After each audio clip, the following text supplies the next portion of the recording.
En ny kommende kommune her i den sydlige del af den tidligere Qasigiannguit kommune vil fra sin fødsel overtage en lang række udfordringer, som den nye kommunalbestyrelse skal finde løsninger på. Nærdemokratiet skal genoprettes, mange børn har mistrives, handicapområdet, som kommunerne overtog for nogle år siden, er i kritisk tilstand. I aften vil vi derfor gå helt tæt på de to store partier i kommunen for at høre, om de er klar til opgaven. Velkommen til Krydsild her fra forsamlingshuset i Asiat.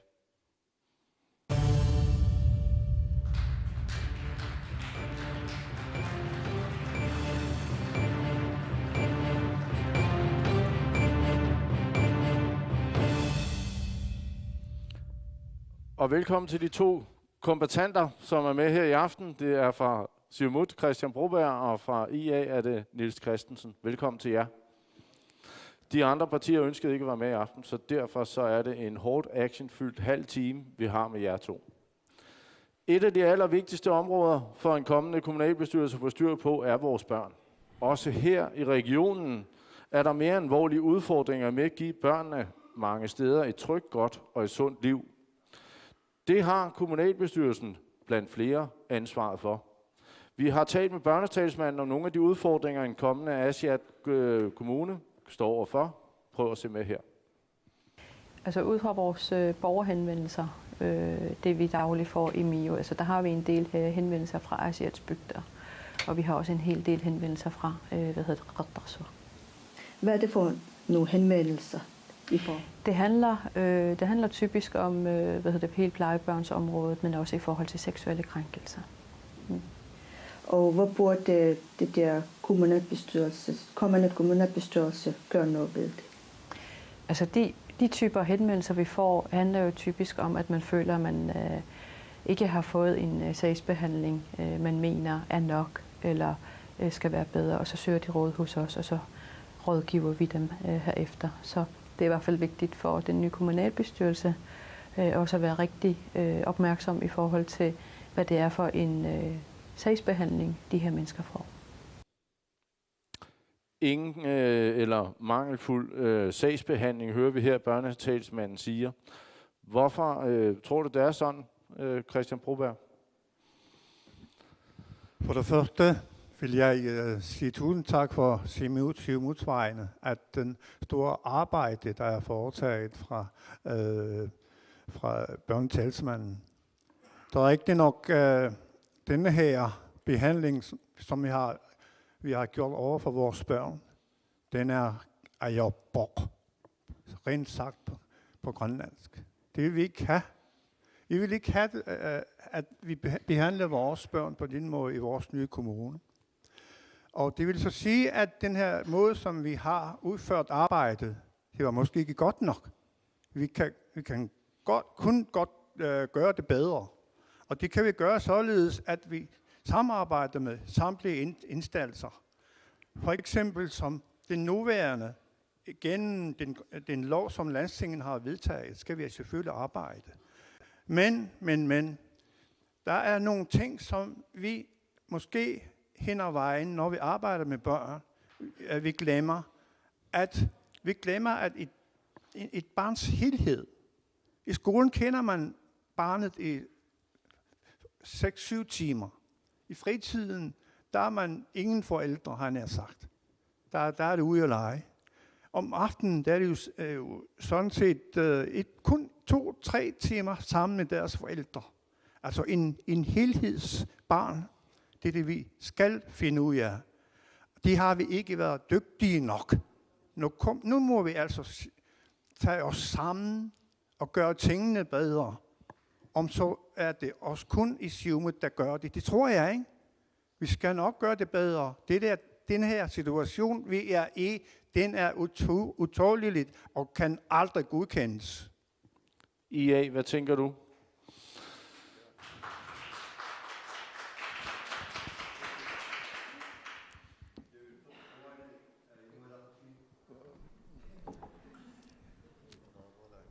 Jeg vil først pående bare snak, tror jeg. Jeg vil først pående af Inuit Ataqatigiit takke børnetalsmanden for hendes store arbejde inden for børneforsorg. Inuit Ataqatigiit vil arbejde for at øge den tidlige indsats. Det betyder, at der skal være tværfagligt samarbejde inden for kommunens institutioner, gerne med andre offentlige myndigheder. Vi erkender at have store sociale problemer i vores kommende kommune. Der blev nævnt seksuel misbrug af børn.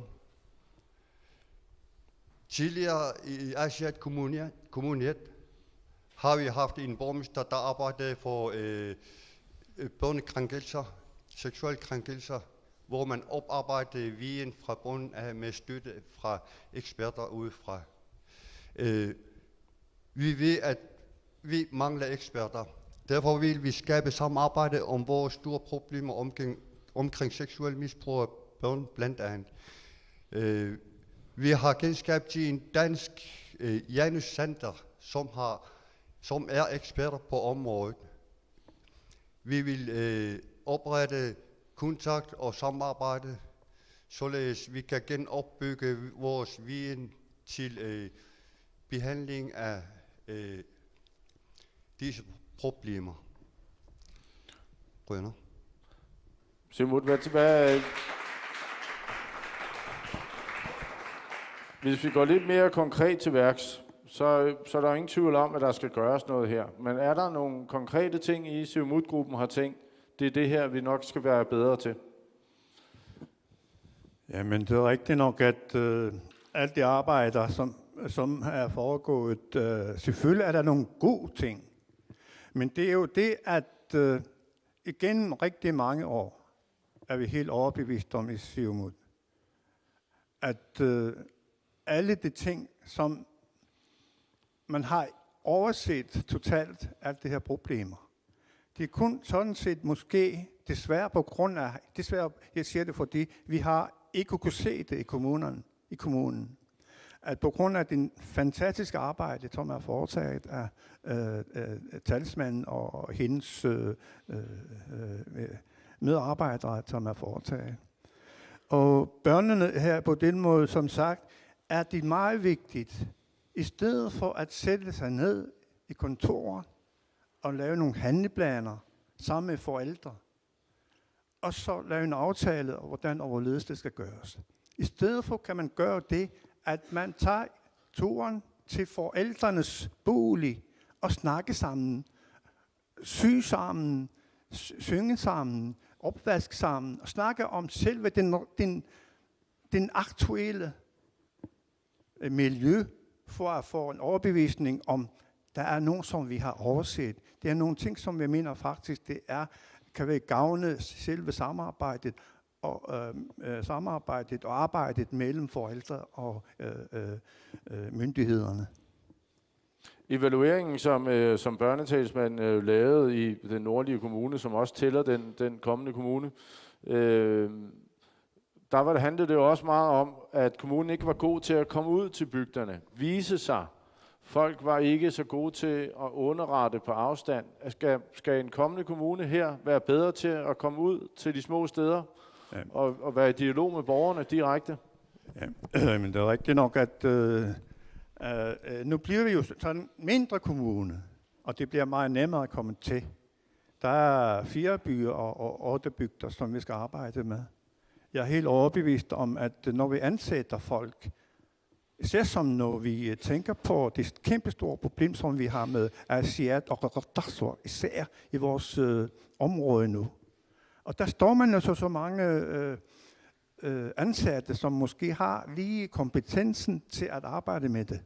Og nu er vi sådan set udsat for, at nogle nyuddannede folk, som har søgt herop til, i stedet for til sommersår, trods masser af fordele, blev nægtet. Det er det, vi skal arbejde for, at vi skal have alle de nyuddannede, så mange som muligt her til vores kommune. Dem har vi vitterligt brug for. Sidder du, Niels Christensen, med nogle konkrete idéer, som IA-gruppen har siddet og diskuteret heroppe til valget og sagt, det er de her knapper, vi skal trykke på, hvis vi skal forandre den situation, der er? Vi skal have en fælles menneskesyn, om det er børn, handicappede, ældre, andre borgere også. Vi vil lave en børnepolitik, som skal være en ledetråd for det videre arbejde.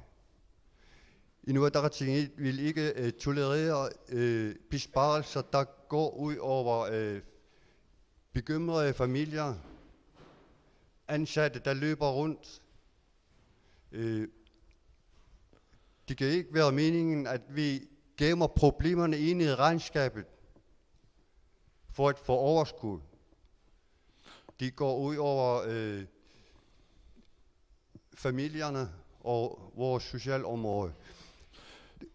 En af de store ting i det her er jo, at en ting er, at der bliver underrettet om, at der er nogle problemer her og der, og en familie melder ind, at har noget, der skal tages hånd om. Og så er det jo i kontakten med kommunen, at sagen går i stå.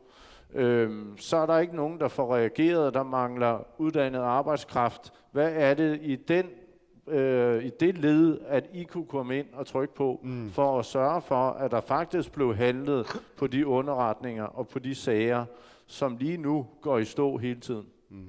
Det er vores pligt som borgere at underrette sådan nogle, hvis vi har kendskab til det.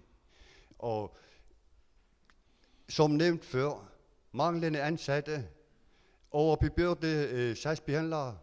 Vi har hørt, at en sagsbehandler har 80 sager. I gennemsnit knap 80 sager i Græsø Kommune. Ja. Det er alt for meget. Vores mål er at nå ned til omkring 30-25 per ansat. Og hvordan vil man gøre det? Stillingerne skal slås op. Der skal være stillinger i forhold til de antal problemer, vi har inden for socialområdet. Vi nævnte før, at på den grønlandske version, at vi vil have kontakt med eksperter på det område, fordi det er et stort problem, og det har været et tabuemne. Vi har måske som samfund, vi er jo ikke så mange, vi kender alle sammen hinanden. Det kan også være en årsag til, at det går langsomt, og måske har man ikke kræfter til at gå videre med sagerne på grund af manglende personale. Derfor erkender vi problemet og vil have kontakt med professionelle organisationer, som arbejder med seksuelle problemer. Vi har på den grønlandske version nævnt en dansk center, som hedder Janus Center, som har opbygget viden omkring dette emne. Jeg håber, vi kan komme i kontakt med dem, så vi kan opbygge en viden til at vi har behandlet disse problemer. Hvad tænker Siumut? Hvad er det, vi kan gøre som kommunalbestyrelse for, at de sager ikke går i stå, at der hele tiden, at befolkningen ligesom mangler, at der bliver reageret? Hvad er det, vi kan gøre for at få det her ekspederet, når det kommer ind noget hurtigere, og give folk den hjælp, de tydeligvis har brug for? Ja, i Siumut er vi selvfølgelig meget opmærksom på det her problem, som vi allerede går i gang med. Der er ikke nok, sagerne går alt for langsomt. Og det skyldes blandt andet, at den måske den arbejdsmåde, den arbejdsomgang, som er under landstingsloven, fortæller, hvordan overledes man skal behandle tingene. Det er derfor, det er vigtigt, at i kommunen, i hvert fald i vores kommende kommune, at vi har nogle indsatsledere, har jeg sagt. Nogle folk, som er ude og kigger og snakker og snakker med folk, som har problemer. Det er vigtigt, at det ikke kun embedsfolk, der har med det at gøre. De stakkels, altså de mennesker, som er blevet ramt af det, de har jo på et eller andet måde ikke kunne komme til kommunen. Når de kommer til kommunen, så får de det samme svar. Hvad kan vi gøre ved det? Jamen vi skal have ansat nogle gode medarbejdere. Vi skal have ansat nogle sociale rådgivere, i stedet for at de bliver sendt eller logget af Sommersø Kommune. Ja. Vi har nogle sociale rådgivere, som er vitterligt så gerne komme tilbage til deres byer eller kommunen. Dem har vi brug for. Dem skal vi ansætte. Lad os stoppe runden om børnene her. I hvert fald tydeligvis opmærksomme på problemerne og lover her, at vi tager hånd om dem.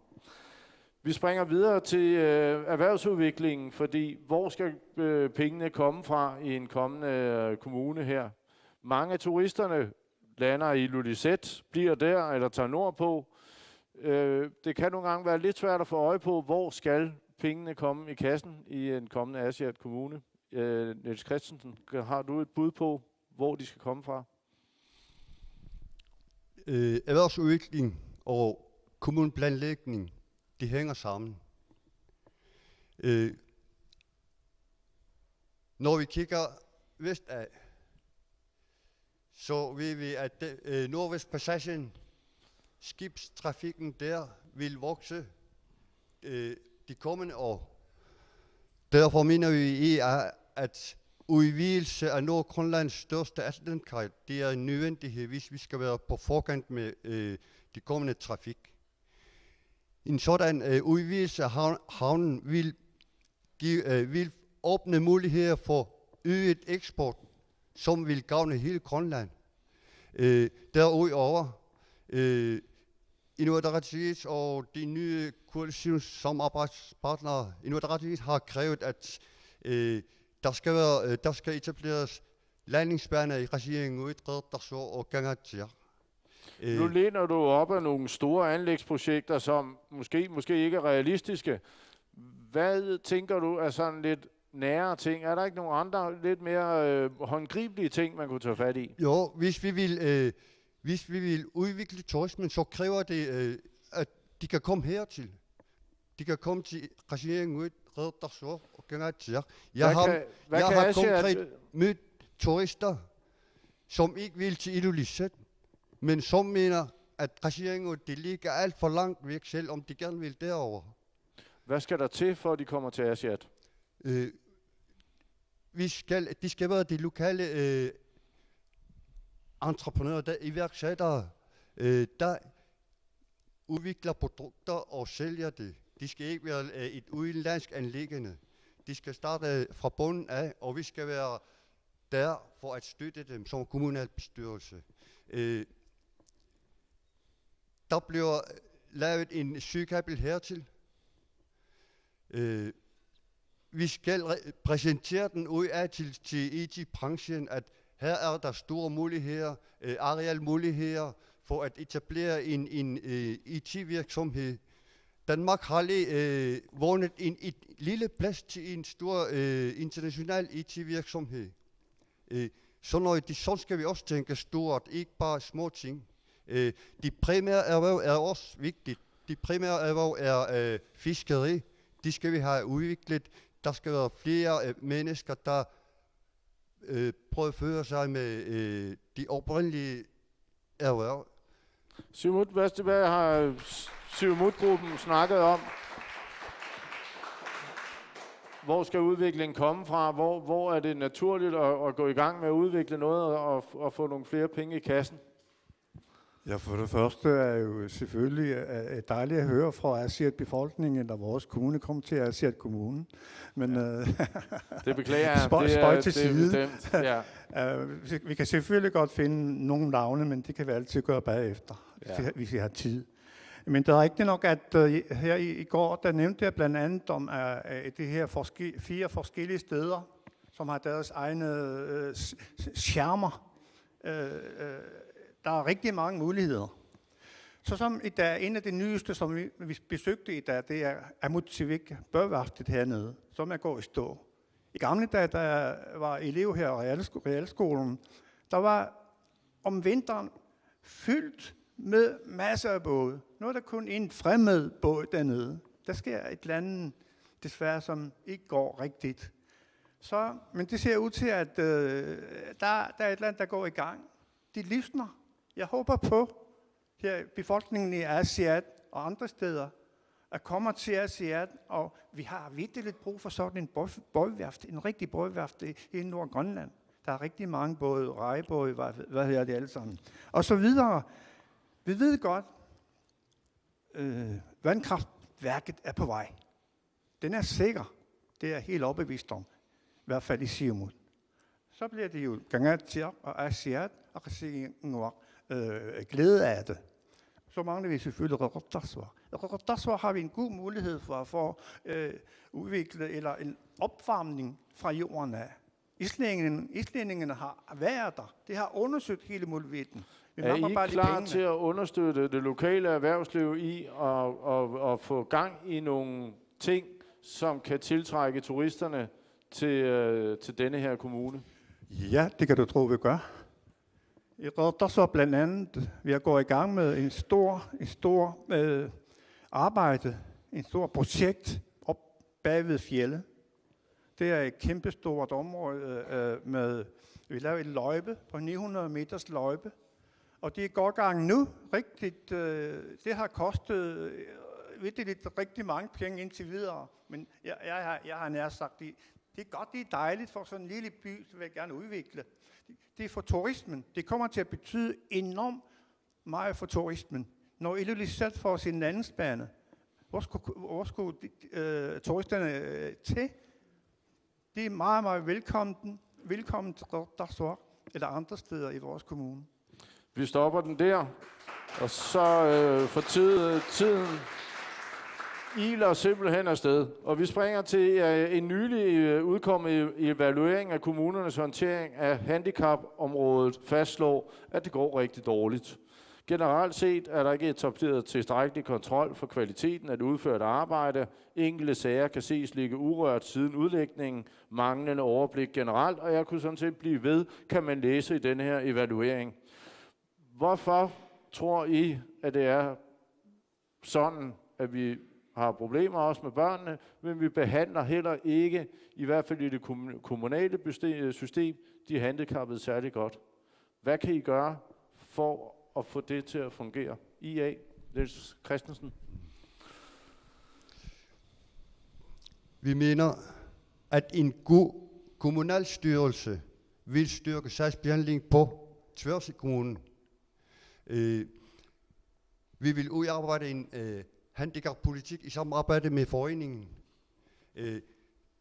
Handicappolitikken skal være basis for, uanset hvem der siger ved magten. Ud fra det, der skal vi vide, hvordan vi behandler vores medmennesker.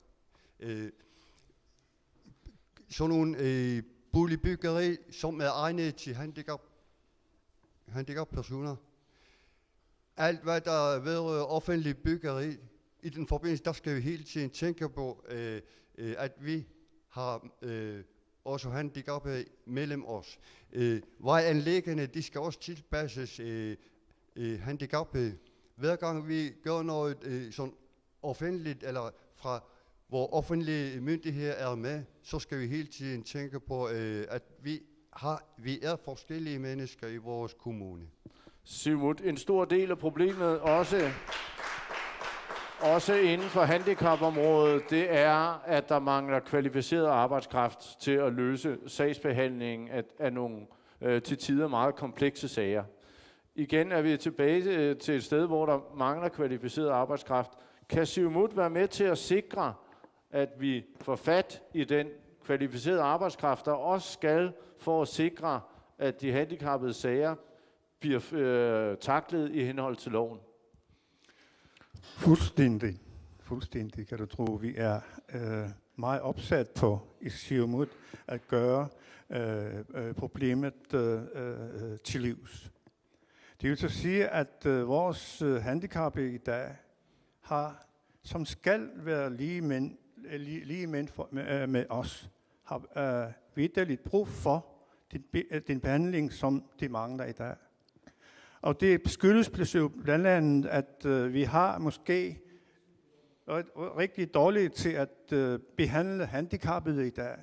Vi har måske ikke ressourcerne, men det er snart på tide, at vi gør noget ved det. Jeg er så glad her, da jeg sad og lyttede til landstingsmødet, hvor man begyndte at snakke om en talsmand for handicappede. Det er lige den rigtige ting, man kommer ind på nu. Man har ventet på det meget længe, så som vi har børnenes talsmand. Ikke? Nu får vi en talsmand inden for det her område. Hvad kan vi gøre i dag ved at afhjælpe den her situation? Jeg er nødt til at prale lidt. Det er jeg nødt til. I den nuværende kommunalbestyrelse sidder vi med en kassebeholdning på 125 millioner lige her nu med det samme. Plus overskud på knap 80 millioner. Hvorfor kan vi ikke bruge penge til at forebygge og hjælpe de handicappede i dag? Hvorfor ikke? Det er vi meget, meget med på. Det helt store problem er også ifølge Forældreforeningen Inograt, som vi også har snakket med, som også siger, det er i sagsbehandlingen, at det halter. Sagsbehandlerne kender ikke loven. De tager individuelle skøn, individuelle forkerte beslutninger, så en handicappet får en behandling, den samme, eller med den samme handicap får en anden behandling. Der mangler opkvalificering og kompetence inden for det her område. Kan IA være med til at sikre det kompetenceløft og de flere kompetencer inden for et område, der sikrer, at også de handicappede bliver respektfuldt behandlet? Vi skal være bedre til at tiltrække arbejdskraft, kvalificeret arbejdskraft. Vi skal være bedre til at opkvalificere vores medarbejdere. Jeg ved godt, at der er en kursus lige her nu, her i byen. Men hvis man ikke får kursus eller genoptræner sin viden, så mister man også hen i tiden sine kvalifikationer. Jeg synes, en god kommunal styrelse vil tiltrække dygtige og kvalificerede personale. Nu så ser du man er klar til at gå ind på området, og du er klar du er klar til at gå hårdt ind på området, og du er også klar på at opfinde nogle ekstra ting for at tiltrække den rette arbejdskraft. Vi er klar i Inuit Ataqatigiit. Siumut? Tror vi er. Vi har pengene i dag. Der kommer en ny lov, som kommer på efterårssamling her i 2017, som netop er om støtte til personer med handicap. Vil I sikre, at jeres sagsbehandlere kan den lov og kan give de handicappede den rette vejledning og den rette behandling i forhold til den lov? Ja, som sagt, i Siumut er vi jo meget opsat på at gøre tingene så godt som muligt. Det er vores pligt som politikere. Vi har nogle visioner, især omkring det område, som er meget omtåleligt område. Sådan kan vi ikke behandle mennesker. Det siger FN ikke, at vi skal. Vi skal være lige med alle de mennesker, som vi omgås med til daglig. Det er derfor, det er vigtigt, at vi allerede forbereder os en samarbejde med den talsmand, som er på vej. Og vi skal opruste os i vores kommune. Som sagt, vi har pengene. Er I med på den talsmand, som Siumut her snakker om? Inuit Ataqatigiit vil sikre nødvendige kurser inden for sagsbehandling, eller inden for socialområdet. Hele socialområdet. Vil I være med til den, hvad var det? Det var en som Siumut arbejdede for, en talsmand, Ja, men man kan kalde den en slags assistent for talsmanden endnu, som det plejer at være. Er I med på den idé? Det kan vi snakke om, men vi vil sikre, at der arrangeres kurser i samarbejde med ledelserne i kommunen, så for at opkvalificere medarbejderne. Jeg kan se en person her, som plejer at arrangere kurser lokalt. Ja. Så vi har redskaberne, men det er kommunalstyrelsens vilje, der har manglet, og den vil vi tilbageføre. Lad os slutte med et par hurtige spørgsmål om det. Fordi som vi har snakket kort om her i aften, så er der udfordringer nok. Der er også gode ting og så videre, men der er udfordringer nok at tage fat på. Og en ting er nok sikkert, I får brug for alle mand ombord, hvis de her udfordringer skal løses. Er Siumut og IA efter nogle år, i hvert fald i den tidligere kommunalbestyrelse med lidt dårlig karma, parate til at arbejde sammen om at løse de udfordringer, der er. Vil man se et tæt samarbejde mellem jer to, for eksempel? IA? Vi har gode samarbejdsevner, og vi hilser alle partier velkommen til et samarbejde. Det er kun os, der er et problem, hvis vi ikke kan samarbejde. Så vi er klar til at samarbejde med alle folk. Er Siumut også klar? Lige meget hvem der kommer til at sidde med i borgmesterstolen, er I så klar til at byde ind og samarbejde med IA om de udfordringer, vi har snakket om her i aften? Undertegnet er en samarbejdsmenneske. Derfor er det for mig helt ligegyldigt, om det er IA eller Atassut eller andre partier, som vi samarbejder med. Et samarbejde vil kun gavne hele den gode kommune, som jeg glæder enormt meget til. Jeg er helt overbevist om, fordi jeg som kommunalbestyrelsesmedlem nuværende, jeg er rigtig glad for at samarbejde med IA. De har nogle gode folk. Det er altid samarbejdsvillige. Det er derfor, jeg glæder mig, men jeg kan bare selvfølgelig ikke sige noget om det, vi skal være samarbejde med. Men jeg glæder mig. Okay. Jeg håber, I finder ud af det. Det bliver sidste ord fra i aften. Tak fordi I var med her. Og tak fordi I kiggede med derhjemme. Vi er tilbage igen i morgen. Dengang er det med et vælgermøde, og det er fra Sisimiut. Vi glæder os. Tak for nu.